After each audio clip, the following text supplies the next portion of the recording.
ایک دوست نے آتے ہی ایک بات کی طرف توجہ دلائی ہے کہ حجاج کرام اللہ کے گھر میں جا رہے ہیں، ان کے لیے کوئی بات آپ کہہ دیں۔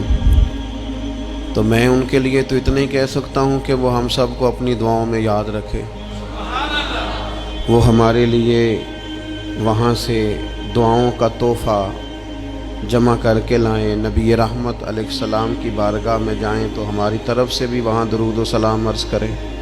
باقی جہاں تک مجھے اللہ نے موقع دیا ہے یا میں اگر کسی کو کسی بات کی جانب توجہ دلاؤں گا تو میں اکثر حجاج کرام سے یہ عرض کیا کرتا ہوں، حج کرنے والوں سے، عمرہ کرنے والوں سے، حرمین شریفین کی حاضری دینے والوں سے، کہ جب بیت اللہ شریف کا حج کرنے جاؤ یا حضور کی علیہ السلام کی بارگاہ میں حاضری دینے جاؤ تو دو چیزیں گھر چھوڑ کے جاؤ اور دو چیزیں ساتھ لے کے جاؤ، اپنا غصہ اور آرام طلبی کا مزاج، یہ گھر چھوڑ کے جاؤ۔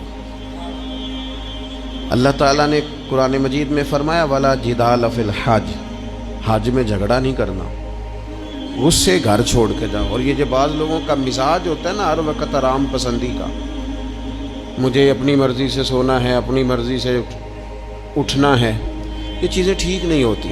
اور پھر میں نے دیکھا ہے، آپ ان لوگوں کو دیکھیں نا جو یہاں سے پہلے کراچی جاتے تھے، پھر وہاں سے بحری جہاز کا سفر کرتے تھے، ہفتے ڈیڑھ میں وہ وہاں پہنچتے تھے۔ اب تو حاجی کے کپڑوں کی استری خراب نہیں ہوتی تو مکہ آ بھی جاتا ہے، بیت اللہ شریف کی زیارت نصیب ہو جاتی ہے، لیکن پریشانی پتہ نہیں کس بات کی ہے، اتنے ڈسٹرب کیوں رہتے ہیں۔ تو آرام کا مزاج اور غصہ، یہ دو چیزیں گھر چھوڑ کے جانی ہے، اور ساتھ کیا لے کے جانا ہے؟ ذوق شوق کو لے کے جانا ہے، ادب اور احترام کو لے کے جانا ہے۔ وہاں ذرا ذوق سے رہیں، ذرا تازہ دم رہیں، بجھے بجھے نہ رہیں، وہاں ذرا طبیعت کے اندر وارفتگی ہو، پیار ہو، ذوق ہو، محبت ہو۔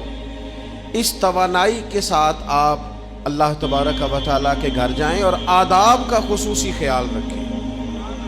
ادب پہلا کرینہ ہے محبت کے کرینوں میں۔ اللہ کا گھر ہو یا نبی پاک علیہ السلام کا روضہ نور ہو، ہر جگہ ادب کو ملحوظ خاطر رکھیں۔ اقبال کہتے ہیں کہ ادب کا ہیست زیر آسماں از عرش نازک تر، نفس گم کردمی آیت جنید و با یزیدی جا۔ کہتے ہیں جو حضور کا روضہ ہے یہ عرش کے نیچے اتنی نازک جگہ ہے کہ جہاں جنید بغدادی اور بایزید بسطامی جیسے لوگ بھی اپنی سانسیں بند کر کے حاضری دیتے ہیں۔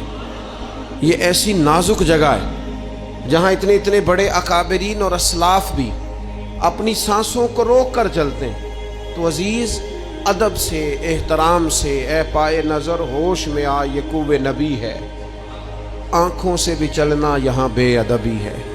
تو یہ دو چیزیں چھوڑ جائیں، دو چیزیں ساتھ لے جائیں۔ اللہ تعالیٰ اس سال حج پہ جانے والے ہر شخص کو قبولیت والا حج عطا فرمائے۔